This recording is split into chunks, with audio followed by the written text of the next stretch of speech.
This podcast is sponsored by nobody. Hey dudes, welcome to Splat from the Past, the LA 80s themed horror and sci-fi show where things can get totally radical. Now today I will be welcoming Tracy Murrell. Tracy played the first victim in the 1988 cult classic Video Murders, the Jim McAuliffe classic, and she will be my third guest from it today after Eric Brown and John DeMita, or Durfita, or however you pronounce his name. I've had a couple guys with that name, and it's going to be great to have her on today. And she is a artist based in Atlanta. Go to her website, www.tracymurrell.com, and take a look at her artwork. It's stunningly beautiful and breathtaking. She is a very, very talented artist, and it's going to be great to have her on today, and I'm just looking forward to this conversation. Also, rest in peace Nicole Turley, old stand-up comedy friend from the Bay Area. We did an interview on June 4th, 2018. Go take a listen to it, number 109. We had, sadly, a falling out months after that interview, and I'm sad about it. It's over stupid shit. You know, I'll never forget the gig that she booked me in and that we did together. She even gave me a ride to and from, and she was so funny. Just a very funny person that she was. Also, rest in peace Rick Hurst, Cletus from the Dukes of Hazzard. I tried to get him on the podcast for years, but I was never successful. I was always sending him DMs. I wanted to get him on this year for the 50th anniversary of WW and the Dixie Kings, a very underrated Burt Reynolds comedy that he was in, but sadly, it'll never be.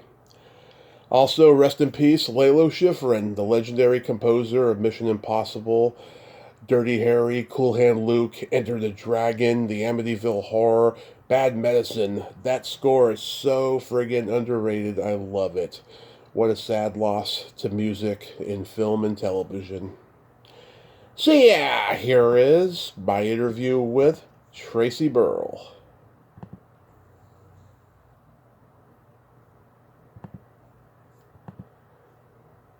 So, going back in time, did you gravitate toward acting early on in your childhood? Not at all. I was just a curious kid. Artsy, tried everything, just, oh yeah, that sounds good. Okay, this would be fun. And that was the extent. So, did you do any school plays or anything? Yep, I did it all. I did plays, I played in the band, I loved the theater, did classical music. If it was art related, I tried it. I played it. I did it. Nice, nice. Were you interested in like drawing and painting early on? Not so much, other than doing my mother's bulletin boards. I think I took one art class and ended up modeling more than painting. Mm-hmm. Painting didn't come until much later, by accident. Oh, okay. So at first it was the acting, and then it just evolved into the art. Yes, and well, in between that was music was my love, and so I moved to Atlanta to work in the music industry from Shreveport, and worked for independent labels, and had a dream job with EMI Records and loved it until they closed their offices in the U.S. Oh. And I started working with independent labels, which wasn't quite as much fun, and realized that we had different values, and I either had to change my values or get out. And that's when I ended that portion of my life. And when I was trying to figure out what to do, I decided to paint a painting of a sunrise to go over my staircase. And that's how I got into painting. What bands did you see when you were in the record business? Well, I was working with, let's see, oh my gosh, Janet Jackson, and she was on Virgin Records, but she Yeah. was distributed through EMI, so that was super cool. Oh my gosh, that seems like so long ago. Because at the same time, I also was working with Tommy Boy Records Oh yeah. as their rep, Yeah. and with I love them. All their artists were so cool. Coolio and had so much fun with. Okay, why are they escaping my name? My mind now. Um, ooh, it's not coming to me. Um, oh, why is it not coming to me? It'll come to me. Uh-huh. So it was a lot of East Coast artists that I worked with the exception of Coolio. And then with EMI, it was some of their newer artists that they were trying to break, Hmm. and the southern market, southeast. Did you see like Georgia Satellites or the Black Crows? Actually, no, Okay. I didn't know that. All of my artists were really outside of Atlanta, and like I got to meet D'Angelo and so many other artists that came through. Um, yeah, it was a wonderful time. Yeah, and there's like no record industry now. Yeah, it's totally different. Yeah, I don't know how they do it. I don't either. I mean, they make their living on the road, and all the fans complaining, why are these ticket prices so expensive? Because they can't make a living. You know, Yeah, that is so true. it's Yeah, it's pretty sad though. Yeah, where are you from originally? I'm originally from Biloxi, Mississippi, Oh, and nice, that is where I am. nice, nice. So you did modeling, like like did you enjoy doing that? Yep, that was fun. I love that. We did. I did that. Didn't do it professionally. Like I didn't do a lot of. It didn't move. It didn't transfer into me doing it for publications. It was more of doing it fashion shows locally. Oh, okay, runway stuff. Yeah. Yeah. And did you get to like do any local department store catalogs or anything? Yeah, I did a couple of those. Yeah. No, it's. I'm a Sagittarius, so we like to try new things Yeah. all the time. Yep. And we just keep moving. And it was like, hey, Trace, would you like to do this? Your hands look great. You'd be a great hand model. Okay. Hey, Trace, want to do this? Oh, I haven't done that. That'd be fantastic. Okay. So that kind of sums up my personality. Yeah, my brother's a Sagittarius. All the time, he's always finding like new foods or something to try, Oh, yeah. and I'm just like, oh my God, you Sagittarius. You got to have patience with us. Yeah. So, how do you come to be cast in Video Murders? Well, okay. You were digging in the crates to come up with that. Okay. Yeah. And I had to go back and I knew the director, and it was one of those things where we were hanging out and they asked me, did I want to be in their next movie? And I was like, okay, as a Sagittarius would. And they cast me and it was great. I So, mean, I'm in there for a total of what, 7 minutes? yeah. No, 10. Well, early on, yeah. Yes. So you knew Jim McAuliffe already. Yes. Yeah, I'm a fan of his movies. The Creature from Black Lake, Mountaintop Massacre, Motel Oh, Massacre, wow. and the Aurora Encounter. Yeah, I mean he was a true low budget auteur of the South, and I think He really was.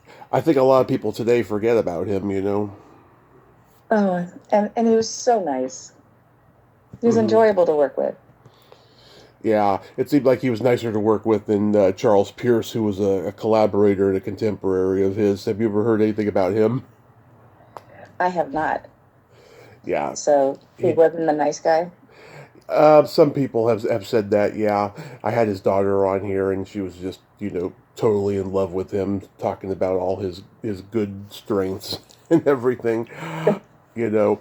But yeah, he did the Legend of Boggy Creek, which was in the public domain for a lot of years. But she recently Mm-hmm. figured out a way to get it renewed in copyright. So Oh wow. Okay.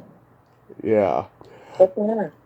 So I talked to Eric Brown a few years ago, and I was shocked he said yes to me because I found out later that he had turned down interviews and stuff in general for years because he was so embarrassed by the movies he made where he's the kid having sex with a much older woman in private lessons and they're playing with fire, But he was really really cool. I enjoyed talking to him. What was he like to work with?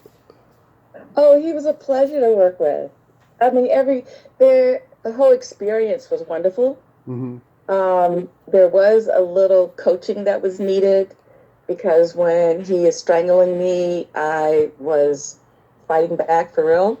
And Yeah. they're like, Tracy, you're hurting. You're hurting him. Okay. He's like, yeah, I'm not really strangling you. Okay. Yeah, you're right. Okay. I'll be a little bit more gentle as I struggle.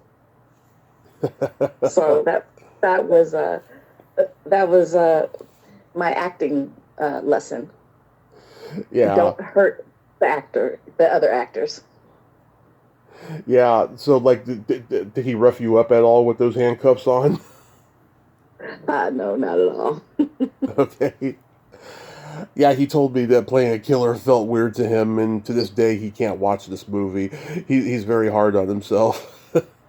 Oh, my mother bought a copy and she has it. And every uh, now and then somebody will come by and she says, Tracy was in a movie. You want to see it? And I'm like, no, no, no, no, no, no, no, no. Okay. I'm an artist now. Let me yeah. show you a painting. Yeah. Oh my God. You wore those big round earrings. Were those yours? Probably. Okay, because I was going to ask you if you still had them. Oh, not at all. I was okay. So I had an email pop up Hmm. and it had my name on it, and I clicked on it, and it was a post that you had put on X. Yeah. And I saw the photo, and I was like, "Oh, those are some hot earrings." And that was my first thought. I have no idea where they are. Yeah, those are cool earrings. Really cool, I thought. Did you do any research on like S&M or kink to prepare for the scene? I hate to say this, but no, I did not. It's okay. It's okay. I was just curious. I mean, at that time, the Brian De Palma movies were big. They were sexy thrillers, and this was pre-Sex Lies and Videotape. So Mm-hmm. I'm sure that there was direct or indirect influence, on this movie. Mm-hmm. I'm sure.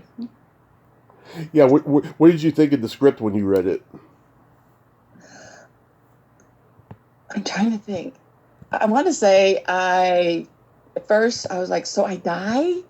Yeah. He kills me so early? Oh, okay. All right. So what do you want me to do? Got it. And we went through and we shot within a day. Yeah. And it was it was my first film script, and everything was new and fun and enjoyable. So I was having a good time. Hmm. That place that you two met at, is that still around? Now that is a good question. I have no idea. I have not been to Shreveport in such a long time Uh-huh. that I wouldn't even know. Yeah, I'm always I, curious.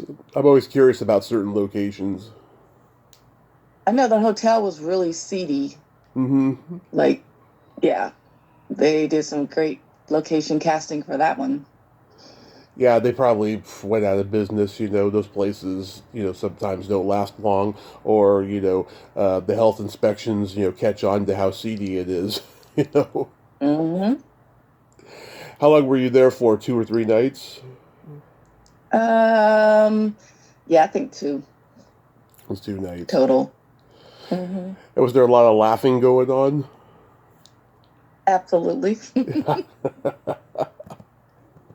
Yeah, I could just imagine. Everybody, I mean, everybody was fun and having a good time about it, regardless of the subject matter that he is a serial murderer about to kill me. It was a fun experience. There was Yeah, no stress, you know. Once I, learned not to hurt my fellow actor, I think things got a little easier. Virginia Loredens, who he meets in the bar, and she's a victim that he has for quite a bit of the movie. She was a cutie Hmm. patootie. She was in several of McAuliffe's movies. She's like MIA now. Did you get to meet her? Yes, I did. Hmm. Yeah, I she's hung around after my scene, nice, and it was nice. fun. Yeah, the guy who played Del Vecchio, John Fertitta, or however you pronounce his name, I had him on here a couple years ago, and he was an interesting guy. Do you remember anything about him? No, not really. Yeah, he's a No, I don't. he's a true Louisiana gentleman, I'll tell you. Wonderful. Yeah, like I was about ready to wrap up the interview, and he's like, "Oh wait, can I mention this movie I did about a decade ago, real quick?" And I said, "Sure." I thought that was really cool that, Oh, that yeah. he wanted to talk about something in particular like that. Hmm. Dobie Gray's in the movie. Did you know that? No. Yeah, yeah. I brought that up to Eric, and he's like, really? I didn't know that. And I was like, yeah, maybe it's one of those IMDb inaccuracies. I mean, it doesn't say that he has a character name, but it says he's in it. Oh, wow. Okay. No, I did not know.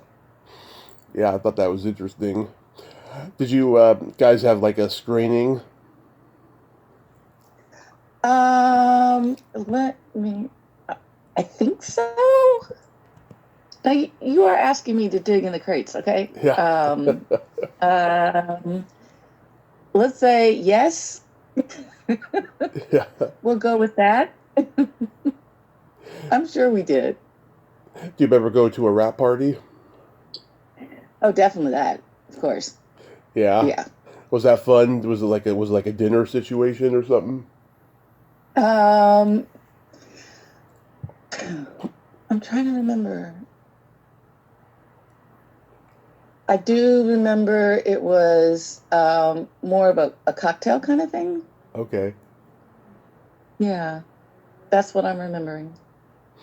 Now you mentioned before about your mom having a copy of the movie. What did her and your dad think about it at the time?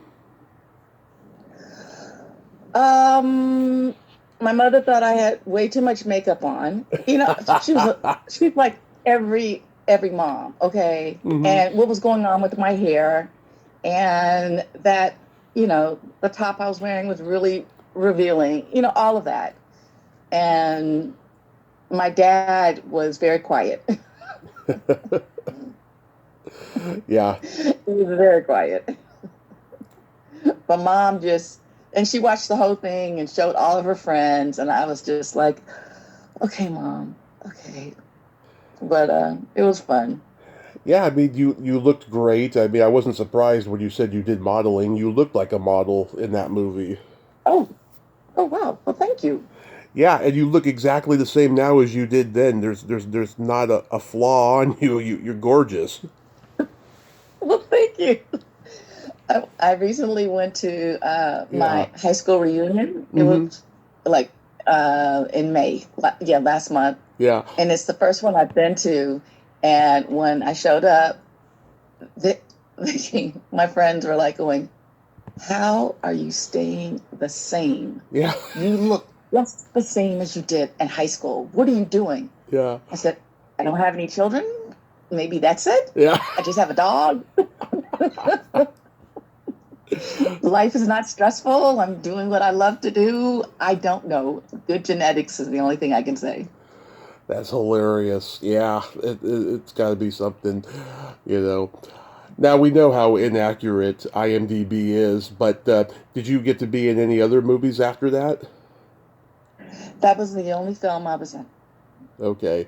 It said on IMDb that you were currently set decorating a movie called The Family. It did? Yeah, it was a Okay. short film. Okay. Set decorating. Ooh, what year? Like currently, but it could be a few years old. Well, I know a lot of my artwork is in films. uh, And I really don't pay attention to which film they're in. I just pay attention to the licensing mhm. check. I have to look that up. Okay. So going back to the artwork, I mean, I've seen your website, I've seen your Instagram. Your paintings are very breathtakingly beautiful, I have to say. And Oh, thank you. yeah, so I'm curious, how did you develop this style with the silhouettes? Well, initially, if I showed anybody my early work, you wouldn't even know it was the same artist. I started working with an art mentor, Michael David, and the first thing he had me to do was to research my family. Mm-hmm. And I have artists that are in my family, a great aunt and a great uncle, and I was looking at their work. And while I was researching them, I came across a book about the first Black female cartoonist. Her name is Jackie Orms. Mm-hmm. And it was this beautiful, and it was from the 40s. And I was very surprised on how sexy the women were, Yeah, especially Black women in the 40s. yeah. And she became my muse. And I started creating. First, they weren't silhouettes; they were more outlines, Mm-hmm. paintings, Yeah, and then they just morphed into silhouettes. And I stayed with it. I, I'm, I'm, mm, I'm a paper hoarder, kind of like I gather. I collect papers from all over the world. mm-hmm. And for a while, I wasn't using them. And once I started incorporating them into the artwork, Yeah, um, it changed what the silhouettes meant. So it was the work informed different emotional feelings. mm-hmm.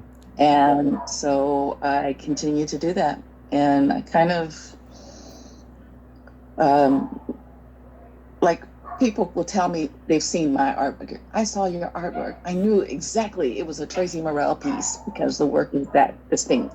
And I Right. was like, yep, I pretty much, you can tell there's going to be clean lines and there's going to be some kind of blue and different, patterns within the work. Right. Do you have your own gallery? I do not have my own gallery. I have my own studio. I've never signed with the gallery, Mm-hmm. but I do show with several galleries. And it's interesting because I live in Atlanta, and in Atlanta, there's galleries. We have a ton of galleries, so I can have a series of work in a gallery that is downtown, and in Buckhead have another series of work, and it wouldn't be the same clientele coming in. Mm-hmm. We kind of, one, traffic is horrendous, especially on an opening night, which is usually Friday or Saturday. So if you're going to go to an opening, you're going to go to one or two at the most. And so they're different audiences. So I'm able to keep my work in different galleries, as well as I'm now starting to move out outside of Atlanta and have work in different parts of the country. Shipping is something that actually factors into whether or not my work goes to Yeah. different locations. Yeah, I know actors who have artwork and they have open houses where people come to drink wine and look at art like you're in a Mm-hmm. gallery, kind of thing, because it's a lot easier for them to do it rather than, being attached to a gallery. Absolutely. And, if I had an open studio and had my work up, Hmm. 100% of the funds come to me, whereas galleries are taking anywhere from 30% to 50%. Right, So that right. does make a difference. During towards the end of my drinking days, I spent a lot of time in art galleries because I had heard about the free alcohol, you know, and I went to at least one after my car accident and my drinking was over, and I got a Coca-Cola. They always had Coca-Cola in them anyways and stuff, but like before that, yeah, I was always going and just getting smashed at galleries. Having a great time. Yep. Having a great time. I didn't see a ton Mhm. of artwork that was that good. It wasn't anywhere near as good as you are, but you know, Oh, thank you. absolutely. But at least I had fun. I, Yep. I'm curious. What are your favorite movies?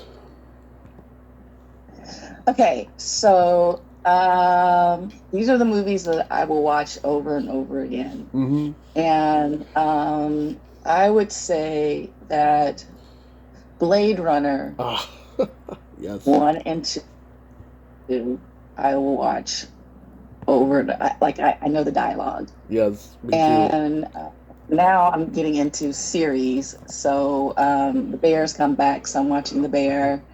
And, anything that has to do with aliens, you name Mm-hmm. it, I'll watch it. I think Aliens 2 is my favorite. Yeah, Not Alien, but Aliens. That one is my favorite. Sci-fi. I love sci-fi. Oh my God, I love sci-fi.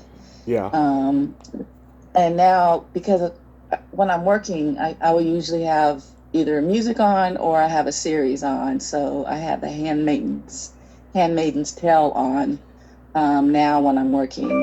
And every now and then, because I can listen to it and I know all the characters and I won't look up unless it's a part I really like. Plus, it's 6 seasons. yeah, So, you know, you just follow along. yeah. Blade Runner is my favorite sci-fi movie of all time. I've interviewed a couple people from it. Um, Really? Yes, Who?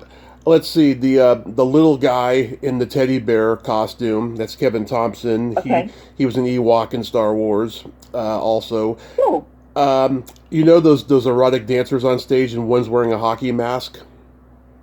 Yes. I've interviewed her. That's Donnelly Heising. She's a force of nature and very sexy Asian woman. I've met Oh, Joanne. wow.